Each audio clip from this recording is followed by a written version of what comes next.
Del Evangelio según San Marcos, capítulo 5, versículos del 21 al 43. En aquel tiempo, cuando Jesús regresó en la barca al otro lado del lago, se quedó en la orilla, y ahí se le reunió mucha gente. Entonces se acercó uno de los jefes de la sinagoga, llamado Jairo. Al ver a Jesús, se echó a sus pies y le suplicaba con insistencia: «Mi hija está agonizando. Ven a imponerle las manos para que se cure y viva». Jesús se fue con él y mucha gente lo seguía y lo apretujaba. Entre la gente había una mujer que padecía de flujo de sangre desde hacía 12 años. Había sufrido mucho a manos de los médicos y había gastado en eso toda su fortuna, pero en vez de mejorar había empeorado. Oyó hablar de Jesús, vino y se le acercó por detrás entre la gente y le tocó el manto pensando que con solo tocarle el vestido se curaría. Inmediatamente se le secó la fuente de su hemorragia y sintió en su cuerpo que estaba curada. Jesús notó al instante que una fuerza curativa había salido de él. Se volvió hacia la gente y les preguntó: «¿Quién ha tocado mi manto?». Sus discípulos le contestaron: «¿Estás viendo cómo te empuja la gente y todavía preguntas: ¿quién me ha tocado?». Pero él seguía mirando alrededor para descubrir quién había sido. Entonces se acercó la mujer asustada y temblorosa al comprender lo que había pasado. Se postró a sus pies y le confesó la verdad. Jesús la tranquilizó diciendo: «Hija, tu fe te ha curado. Vete en paz y queda sana de tu enfermedad».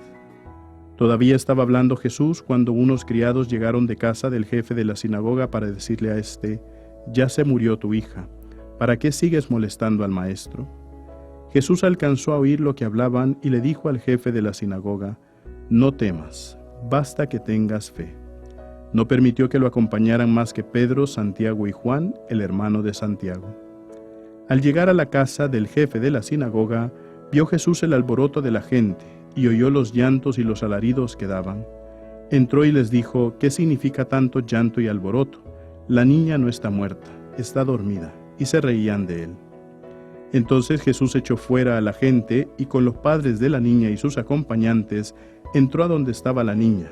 La tomó de la mano y le dijo: «Talitá cum», que significa: «Óyeme niña, levántate». La niña, que tenía 12 años, se levantó inmediatamente y se puso a caminar. Todos se quedaron asombrados. Jesús les ordenó severamente que no lo dijeran a nadie y les mandó que le dieran de comer a la niña. Palabra del Señor.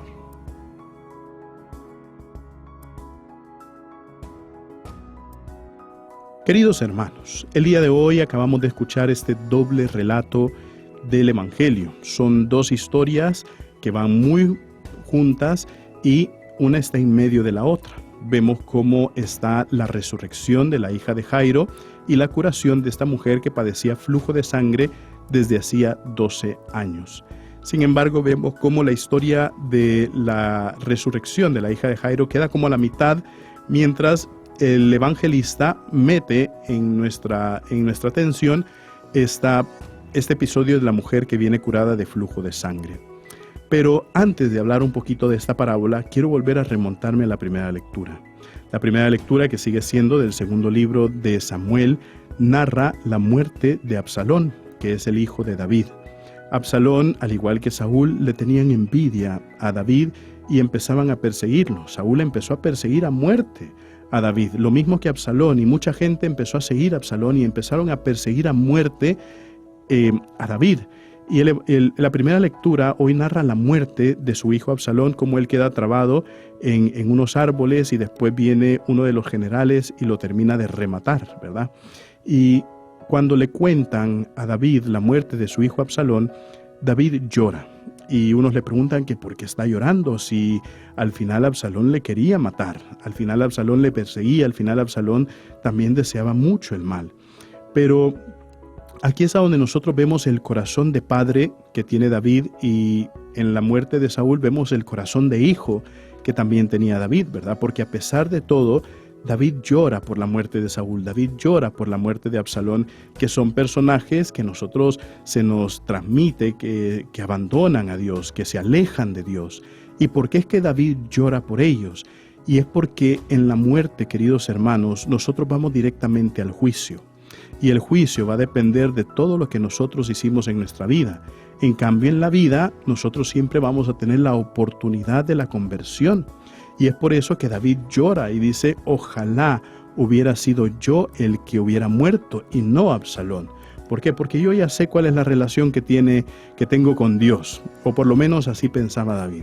En cambio, Absalón siempre tenía campo, siempre tenía la oportunidad de entrar a la conversión. Es por eso que David se preocupa también por el corazón del otro. Y cuando entra en la muerte llora porque le duele el corazón del otro en ese momento. Queridos hermanos, ahí es a donde nosotros vemos también cómo Jesús esto lo lleva a la perfección. Jesús quiere el bien de nuestro corazón. Jesús llora también por nuestro corazón. Jesús llora también por nuestra alma. Y por eso cuando le presentan cualquier tipo de problema, cualquier tipo de situación concreta, Jesús quiere atenderla inmediatamente.